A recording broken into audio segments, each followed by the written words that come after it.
carrières, elles sont aussi longues chez les filles? Parce que là, tu dis de 18 Ouais, à 50 sur le terrain. Franchement, c'est super aléatoire parce que encore une fois, on n'a pas de rémunération. Donc, les joueuses, il y en a qui ont envie d'être maman et qui arrêtent de jouer. T'as pour les études, tu es obligé de partir dans une ville où il n'y a peut-être pas d'équipe.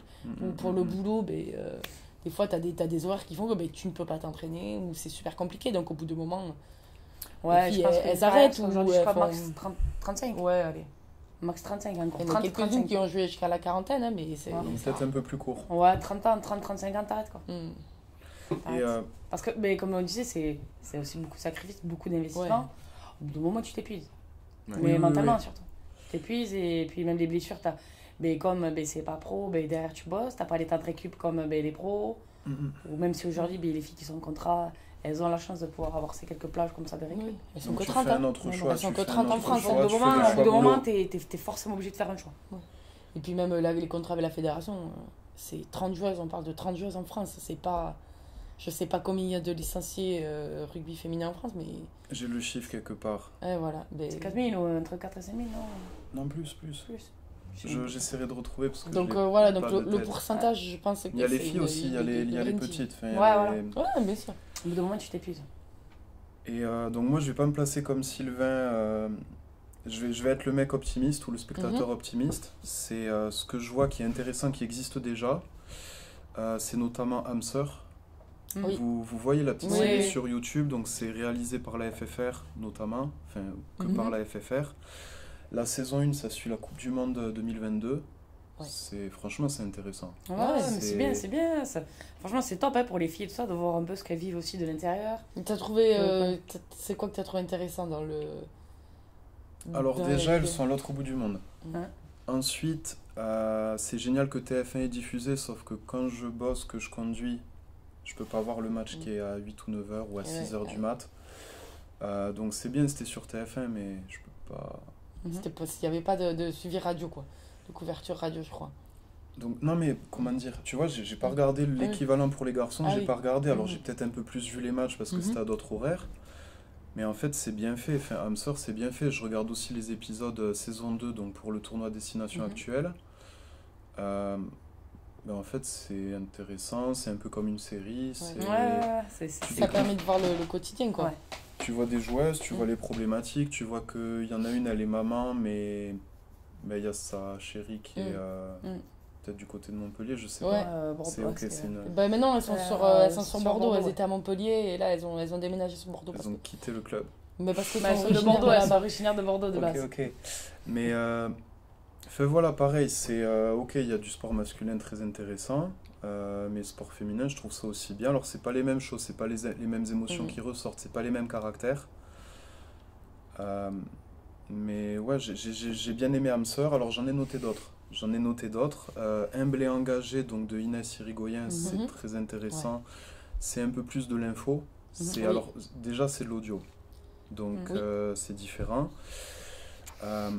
Par exemple, là, je peux faire des dédicaces. Vous les connaissez personnellement. C'est le premier épisode. Il y a notamment Gaëlle Hermé qui, j'imagine, elle parle de la préparation Coupe du Monde. Enfin, si je me souviens bien, le podcast, il a été fait à ce moment-là. Il y a 6 épisodes. Le deuxième épisode qui m'a marqué, c'est... elle est manager, Annick Hérault. Ouais. Alors là, elle n'est plus, là, depuis la Coupe du Monde. Elle a été manager jusqu'à la Coupe du Monde et après, ils ont changé tout le staff, ouais. Ok. Mais donc ça là, m'a marqué de voir les conditions. C'est, elle joue, elle n'a pas le droit d'avoir le coq sur le maillot. Enfin, ils leur enlèvent ou ils leur mettent pas. Oui. C'était au début, ça. Au début, Ouais, dans les années 80, elle était capitaine de 86 à 2002, si j'ai... Parce qu'elle n'avait pas le droit de représenter la France. En fait, c'était pas considéré comme une sélection, donc du coup, jouer, c'était pas reconnu. Peut-être qu'ils voyaient mieux les femmes à la maison, tu vois. Enfin, peut-être que c'était de mentalité. On était encore plus sur ça à cette époque. C'est là que je suis peut-être un peu optimiste. Ah oui, nous aussi. Que je me dis, c'était là, ça va là. Ah, mais de toute façon, oui, ça va. De toute façon, ça peut pas aller en régressant. Non. Ça peut pas aller en régressant, ça va faire qu'augmenter. On espère en tout cas. Et que ça va pas la régressant, mais J'espère non. qu'on apportera notre petite pierre à Et l'édifice. puis tu vois, rien que Bien nous, sûr. tu vois, au stade, ils vont faire le premier centre de formation un petit peu féminin. Ouais, bien, très bien. Là, ça a commencé déjà, ça va prendre Ouais. forme. Et puis il va y en avoir d'autres qui vont s'y mettre. Je pense que Montpellier Oui. aussi, ils vont s'y mettre. Bordeaux, ils vont s'y mettre. Et du moins, déjà, quand tu auras des centres de formation, mais les employeurs, ils vont s'adapter. Et tout va s'adapter autour. Faudra qu'on en parle de Didier Lacroix notamment. Alors, petit aparté sur Didier Lacroix, j'ai vu qu'il a fait en sorte que Pauline Bourdon vienne au Stade Toulousain. Mhm. Oui. Il préférait que Laure reste au club et que Pauline vienne Voilà. plutôt que l'inverse. Ouais, Forcément, hein. ouais. C'est toujours mieux d'avoir les deux meilleurs Après, neufs après, françaises ça arrivait- dans son club. Hein. Après, c'est arrivé surtout à l'époque où Pauline jouait à Bayonne Ouais. et que le club a un peu coulé. Et quelques conflits au sein du club et le club Oui. a coulé. Et du coup, Mm. Pauline, c'était beaucoup plus facile Mm. que Pauline vienne à Toulouse et qu'elle joue dans un club où elle aurait pu performer par rapport à l'équipe de France plutôt que l'inverse. Et là, notamment, on parle de deux filles qui sont ensemble. Mhm. Ouais. D'accord. Et ok, bon, je savais pas. Et du coup, soit elle se rejoignait à Bayonne, soit à Toulouse. Et là, il y a le président du Stade Toulousain, mais de toute la structure qui a interféré, enfin qui voulait Mhm. avoir les joueuses chez lui. Et il intervient souvent, il est souvent... Didier Lacroix, ouais, il est assez présent ouais, pour les, alors, pour les filles. pour les filles, par exemple, est-ce que tu peux nous raconter un peu?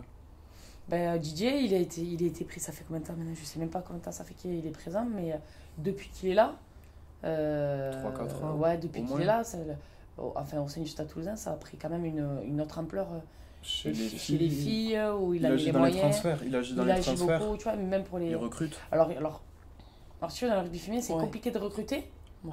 parce que t'as pas que l'aspect financier, t'as l'aspect aussi les perso, études, Les études et tout, ça va. le boulot. C'est une ville Nous- étudiante, Toulouse. Ouais, mais... Ouais, mais ils ont pas En fait, tu forcément... veux, un gros facteur de recrutement, ça va être bon, mais moi je viens si tu me trouves un boulot.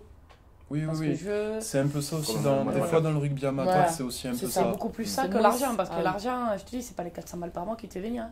Non. Même, Oui. même si, tu vois, Oui. il n'y a pas que ça. Et puis par rapport aussi à la concurrence, ils veulent faire venir des gens, mais enfin, c'est compliqué. Et puis les filles que tu vas recruter en élite 1, c'est plus des internationales qu'autre chose.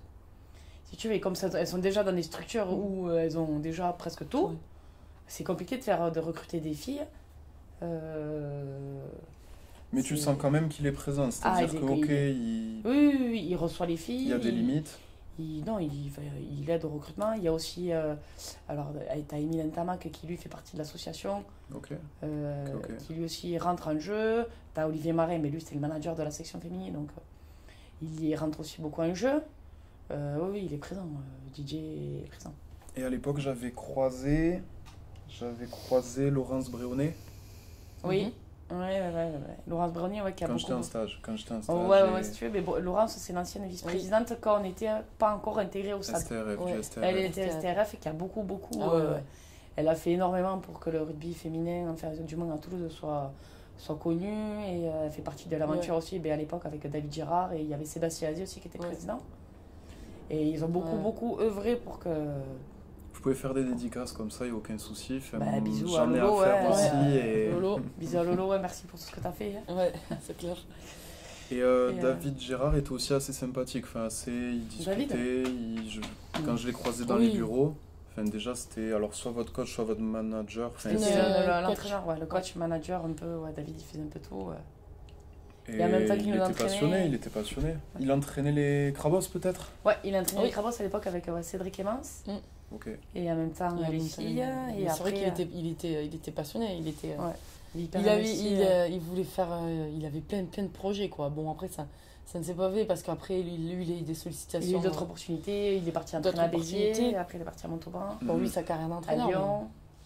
Il a été du côté du Portugal aussi pour Un petit peu. leur Ouais, prépa ouais, il y a- Coupe du Monde ou leur Ouais. prépa. Il est là, je crois qu'il est en ce moment. mais, Ok. Il y a toujours un lien, il y a toujours un petit. David, on le voit Non, plus trop, franchement, on sait- nous personnellement on le voit plus, on n'a plus de contact, mais si on Je le sais croise, que- moi je l'avais recroisé Si on le croise, oui. quelques repas comme ça autour du rugby. On s'était recroisés, mais après non, on voit pas. Ok.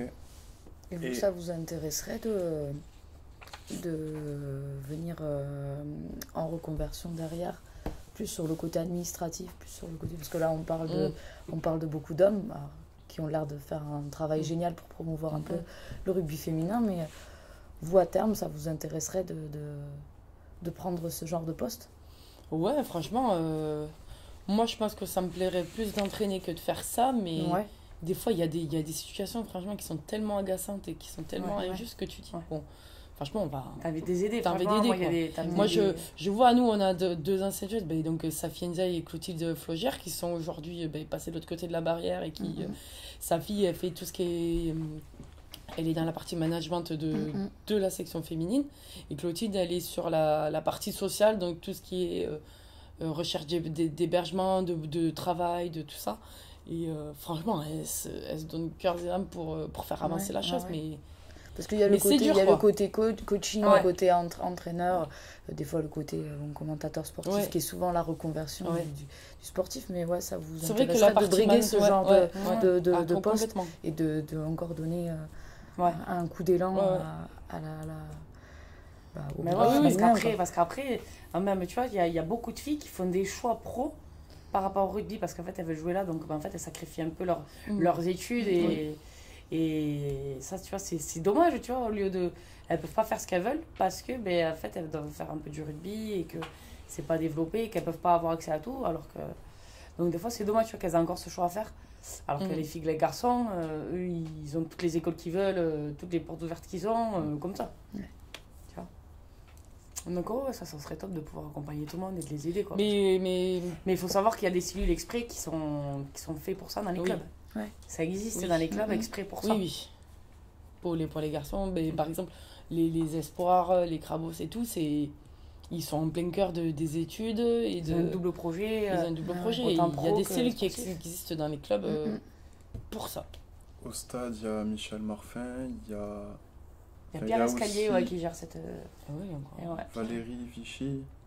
Alors ça, je ne sais pas si j'ai le nom de famille complet, mais oui, il y a vraiment un centre de formation complet. Et un centre de formation sportif, à côté, notamment pour les masculins. Il y a des intervenants qui viennent faire des cours au Stade Toulousain pour les joueurs. Il y a quelques joueurs aussi qui ont intégré, aussi un peu la filiale, un peu côté études, pour qu'elles puissent faire aussi, c'est un BTS qu'ils font au stade, et voilà. Oui, nous aussi, on a une structure sur Montpellier, pareil. Clotilde, du coup, qui est une ancienne joueuse qui a intégré du coup, cette structure sociale. Pareil, où il parle de toutes les demandes de recherche d'hébergement, recherche de boulot, recherche d'études. Et c'est vrai que...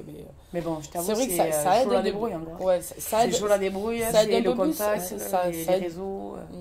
C'est plus le réseau perso à côté. Le message à 22h30 et c'est ça, tu vois, l'appel entre le taf et le... C'est ça. Donc là, c'est ce qui se passe dans les clubs qu'on voit pas forcément. Enfin, non, ce qu'on voit, c'est le match le samedi, le dimanche, mais la semaine, ça travaille. Et...